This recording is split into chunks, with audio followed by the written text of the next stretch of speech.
Why the Shema is a central prayer of Judaism makes sense. It speaks about the oneness of Hashem. But what's Tzitsis got to do with it? Like, make Tzitsis? Why do we have to keep on saying that along with the Shema prayer? Why is that connected to the oneness of Hashem? But see, the oneness of Hashem is a great theory. You close your eyes. Shema Yisrael, Hashem Elokeinu, Hashem Echad. It's wonderful. When life actually hits you, it's not easy. Like if you have to walk in front of your boss and ask for a raise, you feel absolutely anxious before you walk in. And Hashem is not present in that relationship, even though you know that Hashem is in control in the back of your mind, but you don't feel it, you don't sense it in your heart. And your heart is led astray because you're worried and concerned. What we want to do is take the Shema prayer from the theory and to be able to open our eyes and see Hashem every step of the way. So how would that play itself out? Well, you walk in front of your boss, and before you walk in, you're feeling anxious. Stop, pause, don't walk in yet. Feel that anxiety. Why are you feeling it? Because of your boss, right? Allow the anxiety to run straight through you and align it with Hashem. Feel the anxiety and say, okay, Hashem, I'm letting myself feel the anxiety. And even though I have a story that's because of my boss, it's actually from you. You let the anxiety run straight through you. And you feel it for a few minutes until you're very, you feel it straight out. And then step 2. You feel how Hashem is absolutely with me. And Hashem is the one who's giving me this money. And Hashem is deciding to give me a raise. I'm not talking to my boss. I'm talking to Hashem. I'm talking to God directly. When you walk into that relationship now, instead of the dynamic, the energy being that the boss is in control, you become in control. See, look at the difference. If you walk into your boss and you have another job offer available to you, so you know you can leave, then you are the male, the giver in this relationship. The boss can decide yes or no, but you're the dominant force. The energy is in your favor.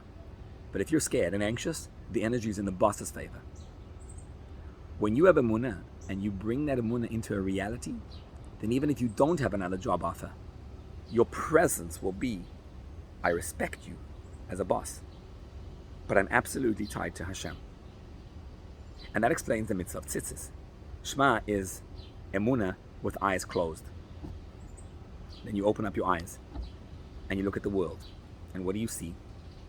Well, this is what Tzitsis are. See, these Tzitsis, what they are is strands. They come from a wool of a sheep. The wool is the hair. Now the hair on your body, every hair has the DNA of the brain. If you leave your hair at the scene of a crime, you will be caught. And yet, you can cut the hair off and not feel it. The wool of a sheep is the sheep.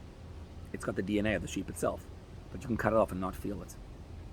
This world, every single thing that happens in this world is like the hair on Hashem's head.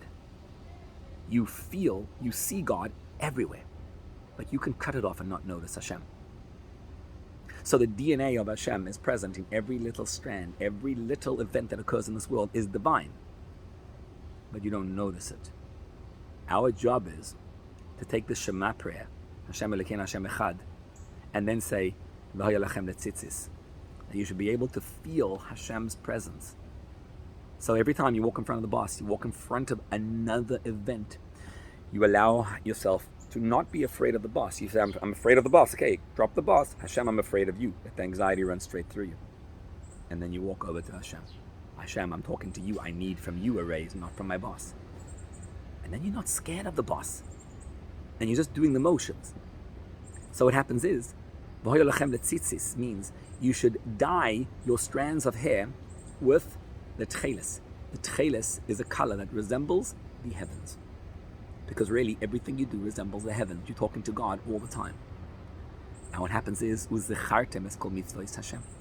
The word Uzechartem means to remember. It also means to become a zachar, a male. When you're not afraid of any other event or any external force, because you feel Hashem's presence every step of the way, and this is hard work. Uzechartem is called mitzvah Hashem. You won't become promiscuous. Promiscuity in this sense, in a figurative sense, means to worry and be anxious over all the external forces out there. And Hashem's telling us there's only one being that has any relevance in your life. Not your boss, not anything that occurs out there. And so every day we say this mitzvah of Tzitsis, which is the strands of hair have the DNA of Hashem. Every step, everything in this world is direct from God. You're talking to God, not to your boss. It's a constant conversation with Hashem. And every day, Shema Yisrael, Hashem Elokeinu Hashem Echad, open my eyes and bring Hashem into every strand of life, every step of the way, so you can have a relationship with Him, with God, and you can become the male in your relationship with the world. Not scared of anyone, not scared of anything.